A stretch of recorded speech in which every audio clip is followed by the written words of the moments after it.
Bonjour à toutes, bonjour à tous. Je m'appelle Thomas Pellerin-Carlin, je suis très heureux d'être là avec vous. Je suis ancien chercheur et ancien militaire et député européen, place publique, depuis un peu plus d'un an. Et je siège dans les commissions qui sont en charge des enjeux industriels, énergétiques et les enjeux de protection de l'environnement, bien-être animal, action pour le climat, protection de la biodiversité. Et donc du coup, je vais vous présenter ces dimensions-là du programme, ainsi que brièvement les questions de défense, pour qu'on puisse un petit peu rentrer un petit peu plus dans le détail, pour que vous voyez quel est le type de vision qu'on porte.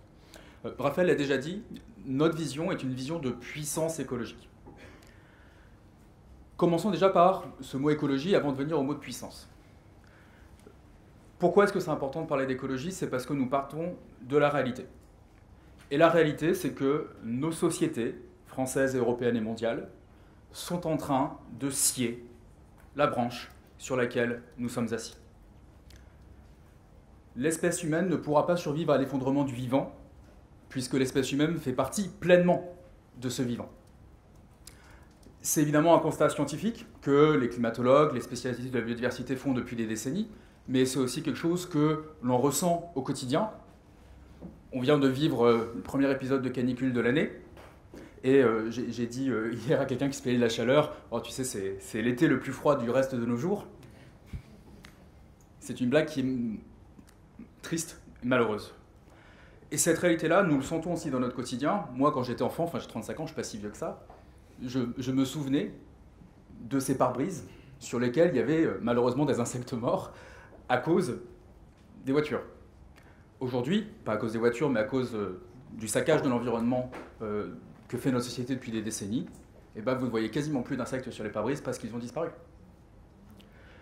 Donc si nous voulons être sérieux, si nous voulons survivre et même bien vivre, nous devons aborder la question écologique à bras-le-corps. En plus de ça, il y a une sorte de heureux hasard qui fait que faire de l'écologie en Europe, c'est aussi une condition nécessaire pour notre souveraineté. En France, comme en Europe, on n'a pas de pétrole. On n'a pas beaucoup de lithium, on a encore moins de cuivre. On est un pays qui est très pauvre dans les ressources fossiles dont il dispose, mais qui est très riche par son génie humain, par son génie technologique, sa capacité à développer des mécanismes les plus efficients. Je vais brièvement développer la question énergétique pour que vous puissiez voir comment cette pensée-là se déploie. La première source d'énergie consommée en France comme en Europe, en énergie finale, c'est le pétrole. Et la deuxième, c'est le gaz. Ce pétrole, on l'importe massivement de l'étranger, plus de 97% du pétrole européen est importé de l'étranger, et idem pour le gaz. Et d'ailleurs, aujourd'hui, en France, la France continue d'importer du gaz russe. Dépendance géopolitique majeure, et en plus, nous sommes en train de nourrir la main qui veut nous battre. Par ailleurs, ces prix-là ne sont pas maîtrisés. Je regarde l'évolution des prix du pétrole depuis quelques jours, quelques semaines. Les prix du baril ont pris 10 $ à cause des tensions géopolitiques au Moyen-Orient sur lesquelles les Européens ont peu d'effet. Et on se souvient des chocs pétroliers qui ont marqué nos histoires et du choc gazier que nous avons vécu en 2021 et qui a provoqué cette inflation-là.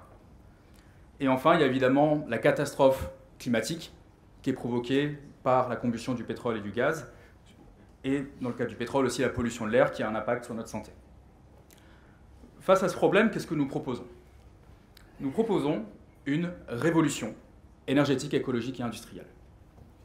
Cette révolution passe d'abord par la sobriété. Questionner les besoins individuels et collectifs que nous avons de manière à pouvoir consommer mieux. Mais consommer mieux, ça demande aussi d'organiser notre société différemment. Par exemple, d'investir dans des infrastructures cyclables de manière à faire en sorte que plus de personnes puissent prendre le vélo au quotidien. Il y a ensuite un enjeu d'efficacité. Par exemple, la rénovation des bâtiments, des écoles jusqu'aux universités en passant par les hôpitaux, permettra de consommer beaucoup moins d'énergie partout en France. Et enfin, cette énergie-là, il faut qu'on la produise chez nous. À la fois en termes de sources d'énergie, la France est pauvre en pétrole et en gaz, mais elle est riche en vent, en soleil, en rivière. Et Notre objectif n'est pas simplement de produire notre énergie chez nous, mais de produire aussi chez nous, dans nos usines, les équipements dont nous avons besoin pour faire de cette révolution écologique une réalité. Les moteurs électriques des voitures Renault à Cléon, par exemple, les pompes à chaleur qui peuvent être produites à Nantes, les nacelles d'éoliennes que nous produisons à Saint-Nazaire, par exemple. Vous voyez déjà que dès qu'on parle d'énergie, on arrive sur cet enjeu industriel. Et donc nous portons une politique industrielle qui doit articuler le niveau européen, étatique et local. Au niveau européen, on se bat déjà pour avoir une véritable politique industrielle européenne pour l'acier vert, de manière à donner un avenir à des sites fondamentaux, comme par exemple les sites d'ArcelorMittal à Dunkerque, comme à Fos-sur-Mer. Mais cette politique industrielle, elle doit être aussi enracinée dans les territoires. Et c'est pour ça que nous proposons de pouvoir donner aux régions les moyens financiers d'entrer au capital des industries qui sont menacées lorsqu'elles sont stratégiques et essentielles à l'avenir des territoires, ce qui aurait permis de sauver Vancorex à côté de Grenoble. Cette pensée-là, nous la déployons aussi sur les enjeux alimentaires. J'étais hier avec notamment les coprésidents, les co-référents de Place Publique Jeune, Nolan et Emma, à côté de Laval, en Mayenne, où on a pu voir à nouveau que l'on peut tout à fait faire de l'élevage bovin pour produire et de la viande et du lait d'une manière qui est respectueuse tant du bien-être animal que de la question écologique. Et si nous, Français, voulons vraiment être souverains, il faut aussi qu'on s'attaque à l'enjeu de la production des protéines végétales, qui est un enjeu de grande faiblesse, pour l'instant, de notre système agricole. Je ne vais pas rentrer dans les détails pour ne pas être trop long, mais cette idée-là, on la déploie sur tous les autres enjeux écologiques. La question de la protection du vivant, du bien-être animal, comment est-ce qu'on peut prendre soin de nos forêts, comment est-ce qu'on peut avoir une politique de l'eau pour assurer qu'on ait de l'eau en quantité et en qualité suffisante pour permettre aux gens de bien vivre. Donc pour conclure, une révolution énergétique, écologique et industrielle qui bien évidemment passe par une action européenne beaucoup plus forte, mais aussi d'assumer la puissance de l'État, car l'État français reste puissant et doit utiliser ces outils de sa puissance. Une révolution enracinée dans les territoires, parce que évidemment, les solutions ne vont pas être les mêmes selon qu'on est dans l'Orne, qu'on est en Loire-Atlantique, qu'on soit dans l'Eure, qu'on soit en Guyane, qu'on soit à Mayotte ou dans les autres territoires de France. Et donc ça va être un des éléments pour nous dans l'acte 2, de pouvoir aller dans tous ces territoires pour aussi écouter la diversité des solutions, de manière à ce que nous puissions partir de la richesse de la société française et des territoires divers qui composent notre République pour être capables d'apporter des solutions concrètes. Merci.